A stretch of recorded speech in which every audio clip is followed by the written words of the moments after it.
नमस्कार, गेंडम गुरुकुलम में आप सभी का स्वागत है। आज हम बात करने वाले प्राण ऊर्जा और बात करने वाले हैं इलेक्ट्रिक मैग्नेटिक फील्ड ऑरा।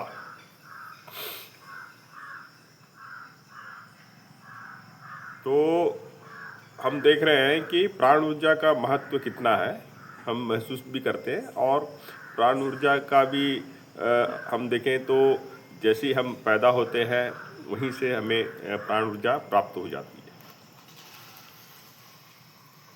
और ये जब मृत्यु के करीब रहते हैं तो प्राण ऊर्जा छूटी जाती है। हम सो रहे हैं, जाग रहे हैं, कितनी भी गहरी नींद में हैं,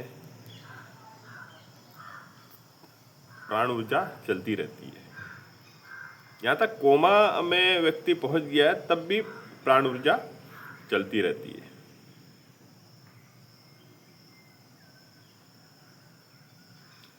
तो ऐसा हम अब आध्यात्मिकता में हम जा रहे हैं, तो आध्यात्मिकता में हम देखते हैं तो प्राण ऊर्जा का थोड़ा से और विस्तार हो गया है।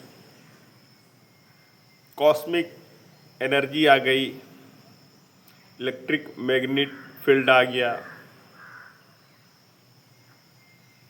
आकाशिक रिकॉर्ड आ गया, एंगल का संबंध भी आ जाता है, एलियंस का संबंध भी आ जाता है। मतलब तरह तरह के जो संबंध हम कहीं ना कहीं कनेक्ट कर पा रहे हैं, कहीं ना कहीं किसी भी वस्तु या व्यक्ति से कनेक्ट कर पा रहे हैं अध्यात्म को ग्रहण करते हुए। तब वो हमें जो हमारे स्मृति में आते हैं तो कहाँ से आते हैं, और ऐसे इन बाहरी जो तत्व है उसके संपर्क में हम पहुँचते कैसे हैं, जबकि हम तो किसी भी और मतलब किसी और वस्तु अज्ञात शक्ति के कोई संपर्क हमें नहीं है, उसके बावजूद भी अचानक ऐसा संपर्क हो क्यों जाता है। बहुत लोग अनुभव किए हैं जो खासकर चक्र हीलिंग करते हैं। हम भी चक्र हीलिंग करते हैं। तो चक्र हीलिंग करते समय जो ऊर्जा हमारे चक्र में प्रवाहित होती है तो बहुत अलग अलग प्रकार के वो वाइब्रेशन करते हैं, और आज्ञा चक्र में हाथ के हथेली में भी उसका वाइब्रेशन होता है। और कुछ लोग ब्रह्म मुहूर्त में अचानक नींद से उड़ जाते हैं और उसके कोई कारण नज़र नहीं आता है। लेकिन ये उठाता कौन है, और उस समय ऐसे क्या चीज़ हमें महसूस हो जाती है। जैसे हम खुदम की बात करते हैं, समर कूलिंग की बात करते हैं, तो ये सब है क्या। तो थोड़ा से अब इसको विस्तार में चलते हैं। जैसे ही हम साधना पथ पे जा रहे हैं, हम अपने 7 चक्र पे एनर्जी का प्रवाह करना चाहते हैं, तो 5 तत्व तो प्राण ऊर्जा के माध्यम से हमें प्राप्त होती रहती है। पृथ्वी, जल, वायु, अग्नि, आकाश तत्व, ये हमें प्राण ऊर्जा के माध्यम से प्राप्त होती रहती है, और इसकी एनर्जी बढ़ते हुए महसूस होती है। और वहाँ से जब आकाश तत्व के करीब हम पहुँच रहे हैं, सहस्त्रार चक्र के करीब हम पहुँचने हुए महसूस करते हैं, तब ये सारे कॉस्मिक एनर्जी के जो भी पावर है, ये अनंत ब्रह्मांड के पावर है जो पूरा सृष्टि में व्याप्त है। लेकिन जो आध्यात्मिक के आकाश तत्व सहस्त्रार चक्र तक जो व्यक्ति पहुंचा रहता है, तो उसे कॉस्मिक एनर्जी के अनंत सूक्ष्म तरंगे महसूस हो जाती है। खोदम की ऊर्जा प्रकट हो जाती है। खोदम एक प्रकार का एक ऐसा स्पिरिचुअल लाइट है, एक हमारे 7 चक्र में स्थापित हो जाता है, हमारे ऑरा मंडल में स्थापित हो जाता है, और हमारे साथ निरंतरता में रहता है। समर कुलीन ये भी हमारे साथ एक सुनहरी रोशनी से हमारे साथ में प्रकट होता है और ये सब हमारे जीवन के हर कार्य को करते हैं। इसे हम मतलब महसूस तो नहीं कर पाते, लेकिन उसको अगर समझना चाहें तो बहुत सारी ऐसे घटना हो जाती है जो हमारा मन करता है और वो घट जाती है। तो यही जो कॉस्मिक एनर्जी के जो फ्रीक्वेंसी है, इतने विशाल रहते हैं पूरे ब्रह्मांड में, पृथ्वी में कॉस्मिक एनर्जी के जो ऊर्जा सक्रिय रहते हैं, वो हमारे निर्देश का पालन कर देते हैं। गेंडा मंत्र इसके लिए बहुत ही अच्छा मंत्र है, और जैसे ही हम गेंडम मंत्रों का प्रयोग करते हैं, मैग्नेटिक बॉल क्रिएट करते हैं, ये कॉस्मिक एनर्जी खोदम समरकुलीन ये जागृत होने लग जाते हैं। हम जैसे ही हृदय चक्र, विशुद्धि चक्र, सहस्त्रार चक्र की यात्रा में बढ़ गए रहते हैं, तब ये सारे जो बाहरी एनर्जी है वो हमें मिलने लग जाती है।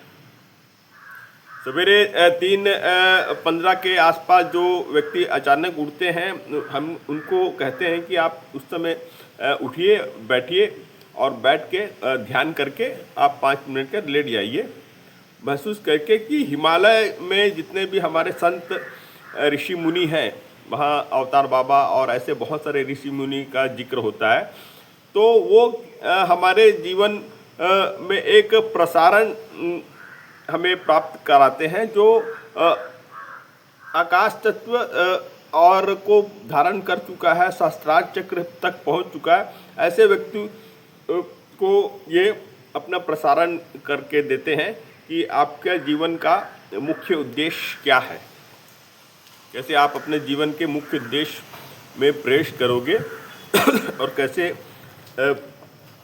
पूरे पृथ्वी में अपने अच्छे कार्य के लिए आपका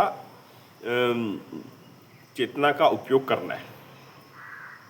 हमारी चेतना और हमारी सुप्त ऊर्जा सुप्त अवस्था में रहती है, लेकिन गेंडम मंत्र का प्रयोग जैसे ही हम करते हैं, यह चेतना और सुप्त ऊर्जा धीरे से जागृत होने लग जाती है और हमारा कॉस्मिक एनर्जी खोदम समर कूलिंग के साथ जैसे ही कनेक्शन होता है, वैसे हम अपने जीवन के हर पहलू को समझने लगते हैं और यह प्राण ऊर्जा के द्वारा ही हमें प्राप्त होता है। मतलब सही तरीके से आप प्राणायाम कर रहे हो और सही तरीके से स्वर विज्ञान कर रहे हो, स्वर विज्ञान के हर पहलू को समझ रहे हो, आप अपने अंतरात्मा के साथ आपका कनेक्शन होते चले जाता है, और जो अंतरात्मा का जो कनेक्शन है वो ब्रह्मांड से है।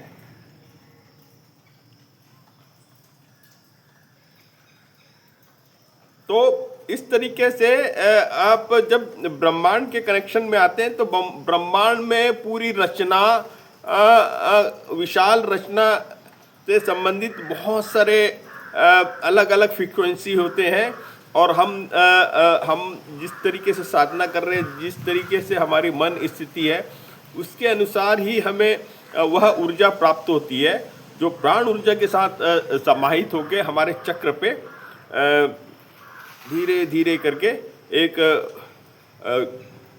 मतलब 3 विशेष स्थान पे स्टोर होने लग जाता है। नाभि के पास हो जाता है, विशुद्धि हृदय विशुद्धि चक्र के पास हो जाता है, आज्ञा चक्र के पास हो जाता है और ब्रह्म ग्रंथ के पास आ जाता है। तो इस तरीके से पूरी तरह से हम निर्मल काया और हम बहुत कुछ जो इंट्यूशन है वो हम प्राप्त कर सकते हैं। बस ये है, इसका पथ सादा सिंपल सरल है कि आप अपने नियत को ही सबसे पहले साफ रखना है। जीवन में एक सच्चाई, एक निर्मलता, एक करुणा और एक प्रेम आपके जीवन में बढ़ते चले जानी चाहिए। जैसे ही आप इन 4-5 तत्वों को बढ़ाते हो, वैसे ही आप कॉस्मिक एनर्जी को सही तरीके से महसूस कर पाओगे, खोदम की ऊर्जा को सही तरीके से महसूस कर पाओगे, समर कुलीन की ऊर्जा को सही तरीके से महसूस कर पाओगे, उसे अपने जीवन में सही तरीके से उपयोग कर पाओगे। प्राण ऊर्जा से ही इसका पूरा संबंध है। तो कोशिश स्वर विज्ञान से तो हम कहते हैं कि करने के लिए, लेकिन थोड़ा से आप उसे अपने जीवन में दिन प्रतिदिन प्रयोग में लाने का कोशिश करना है। जैसे जैसे आप स्वर विज्ञान को जीवन में दिन प्रतिदिन महसूस करने लाने की कोशिश करोगे और प्राणायाम कर रहे तो बहुत ही अच्छी बात है, आप बहुत सारे सफलता को महसूस कर सकते हो। इस तरीके से एक छोटा सा मैसेज है जो आप कॉस्मिक एनर्जी के बारे में समझना चाह रहे थे और जो खोदम के बारे में समझना चाह रहे थे, आप समर कूलिंग के बारे में समझना चाह रहे थे, तो एक विस्तार से थोड़ा बहुत बता दिया गया है। बाकी आप ये समझिए कि अगर ये सारी कॉस्मिक एनर्जी को आप प्राप्त कर चुके हो, ये पूरे ब्रह्मांड के उस छुई रहस्य है जो आपका जीवन को परिवर्तित करने के लिए, आपका एक उद्देश्य को पूरा करने के लिए, और आपका ही अकेला का नहीं, सारे इस पृथ्वी में आपके आसपास के जितने करीबी लोग हैं उन सारे उद्देश्य को पूरा करने के लिए प्रकट होता है। ये आप तक ही आप सीमित मत रहें। जब आप साधना के पथ पे आकाश तत्व और सहस्त्रार चक्र तक पहुंच रहे हैं, तो इसे आप अपने आप तक ही सीमित मत रखें, उसे आसपास के वस्तु, व्यक्ति, जीव जंतु तक मतलब एक प्रकार से आपका सेवा है। आप उसे अपने जो करुणा है, प्रेम है, दया है, उसके माध्यम से उन्हें लाभ पहुंचा सकते हो और बहुत बहुत लंबा इसका चैन है। मतलब एक ऐसा युग आने का है जो कुछ व्यक्ति के सत्कर्म के रास्ते की वजह से आगे बढ़ेगा। इसमें किस्मत हमारा भी अच्छा है कि हम सब जो हमारे ग्रुप में हैं सब इस यात्रा में सहभागी हैं और हमने धीरे धीरे साधना के पथ पे आगे बढ़ने का कोशिश किया, तो जीवन में कुछ परिवर्तन हम भी महसूस कर रहे हैं और आप सब लोग भी महसूस कर रहे हैं। और जितने साधक वीडियो देखते हो आप भी आप संपर्क करें और व्हाट्सएप में आइए। गेंडम गुरुकुलम की जो मंत्र साधना की जो विधि है विस्तार से बताते हैं और बहुत ही आगे का जीवन आप सफल तरीके से मतलब अपना जीवन का निर्माण कर सकते हैं। तो देखने के लिए धन्यवाद। जय हिंद, जय भारत।